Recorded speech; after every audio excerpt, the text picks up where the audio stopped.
ओडिशातील पुरी जगन्नाथ मंदिरात केवळ देशातूनच नाही तर परदेशातूनही लोक दर्शनासाठी येतात. हे प्रसिद्ध मंदिर 4 धामांपैकी एक आहे आणि हिंदू धर्मात त्याचे विशेष स्थान आहे. हे मंदिर 12व्या शतकात गंगा राजवंशातील राजा अनंतवर्मन चोळगंगा यांनी बांधले होते. असे मानले जाते की राजाने स्वप्नात भगवान जगन्नाथाचे दर्शन घेतले होते.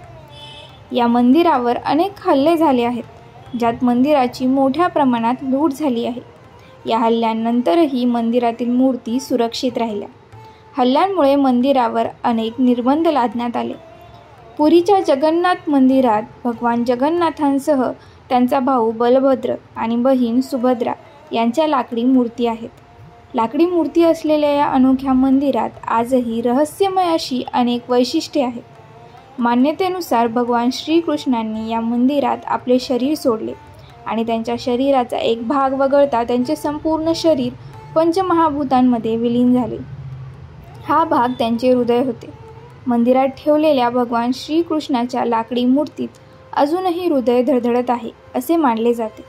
मंदिराला भेट देणारे भाविक म्हणतात की एकदा तुम्ही मंदिराच्या मुख्य प्रवेशद्वारातून आत गेलात की आत पाऊल टाकेपर्यंत तुम्हाला समुद्राच्या लाटांचा आवाज ऐकू येतो, पण मुख्य गेटमध्ये पाऊल ठेवताच लाटांचा आवाज थांबतो.